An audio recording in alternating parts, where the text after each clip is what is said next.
It's believed at this hour, and it's been confirmed to ABC News by state police there in Connecticut, that 2 shooters were initially believed involved in the mass shooting. One of those shooters now dead. New court documents reveal that 19-year-old Nicholas Cruz confessed to police that he was the gunman who shot up Marjory Stoneman Douglas High School here, killing 17 people. John 911, what's the location of the emergency? Sandy Hook School. I think there's somebody shooting in here. Sandy Hook School. Okay, what makes you think that? Because somebody's got a gun. I saw a glimpse of somebody. They're running down the hallway. Okay. They're still running. They're still shooting. Sandy Hook School, please. Oh. In town 911, what's the address? It's 10 Dickinson Drive in Sandy Hook, Newtown, Connecticut. Okay. Gun violence, like all violence, is indiscriminate. It is a problem we all risk, a problem we all share, and a problem we can all do something to solve. Taking action to protect children from gun violence can take time, and it can take many forms. For some people, it takes the form of fighting for policy or political change. That can be a long and frustrating road, and sometimes causes the issue to become more polarized, driving people further into their corners. It's certainly not the only option, and some people just aren't comfortable being activists. But that doesn't mean there's nothing they can do. Small but meaningful actions can create lasting change. So if you have 5 minutes, have a conversation with your children over the dinner table about gun violence prevention. If you have 2 hours, host a discussion with other parents. If you can dedicate 1 day a month, work with educators in your community about how to identify children who may be troubled and get them help. But doing nothing is not an option. Current background checks, they only look at the person's criminal history and that they are of age to be able to purchase the weapon. So any kind of weapon can be bought and the ammunition that goes along with it. A more in-depth look to the person's history and who they were growing up and the people that were around them could definitely file out the people that shouldn't be able to purchase a weapon. For the first example, I'll talk about Tates Creek High School, which was the high school that I previously went to before coming to UK. I went there to do interviews and had seen previous students returning to Tates Creek and just walked in the teacher's classroom like it was normal. But when I went back, I was immediately sent to the office after being let in and escorted to the office, and I talked to them about going to talk to teachers, and they said that I had to have scheduled an interview prior to coming to Tates Creek and that I wasn't able to just walk back there during school hours. The previous principal, Mr. Mills, had taken serious changes into how people are able to enter the school and if they will be able to even talk to teachers in previous years. But I was able to go back and talk to teachers again and have their interviews, and here are some of them.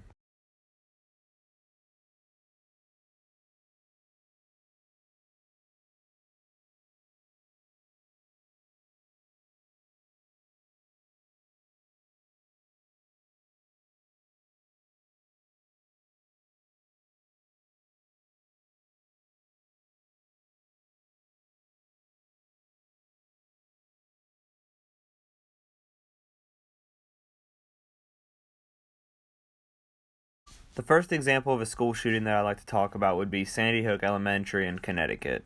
20-year-old Adam Lanza killed 20 children between 6 and 7 years old while entering the school right at the start of the day. Adam Lanza had no previous criminal records and was of course of age to be able to buy a semi-automatic assault rifle as he did. People who knew Adam knew that he suffered from Asperger's syndrome, depression, anxiety, and OCD. A person of his condition should not be able to wield a weapon just for this exact reason, because they could at any moment pop off and have a reaction. When going to purchase the weapon, he had no problem, like I said before, because he is of age and he had no criminal record and was just easily able to walk in, get the background check, purchase the weapon and the ammunition like nothing had ever happened before. With intensified background checks, they could have easily looked at his record and his hospital records and noticed that he did have some kind of mental disability, which could, in fact, lead him to do stuff irrationally out of nowhere. If background checks were increased, this could have been seen, and we could have prevented him from ever being able to purchase a weapon.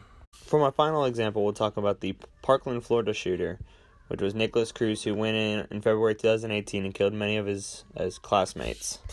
Nikolas Cruz was 19 and was able to legally purchase his own weapon and his own ammunition to do his job.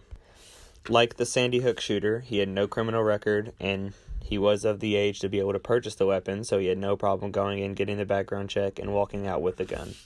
He was known around school to be a real troublemaker and often was seen on social media named the school shooter on YouTube, and then he also talked a lot about killing animals and just killing in general. He had been expelled from school and was in serious trouble with teachers for being rude and disrespectful. There was even an FBI call that someone made out to the FBI to talk about Cruz and his irrational behavior.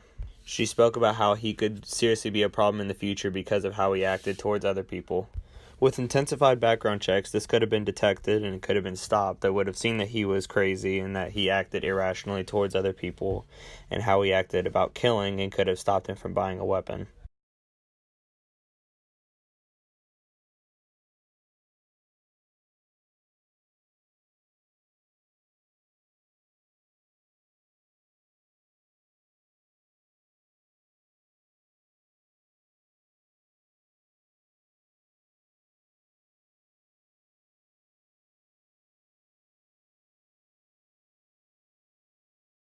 Out today that there's a website called shootingtracker.com. Nothing in the title suggests that it is exclusively tracking the USA's shootings, and yet, does it need to address that? Because Australia had one mass shooting in 1999 and Port Arthur massacre introduced gun safety, and they haven't had one since.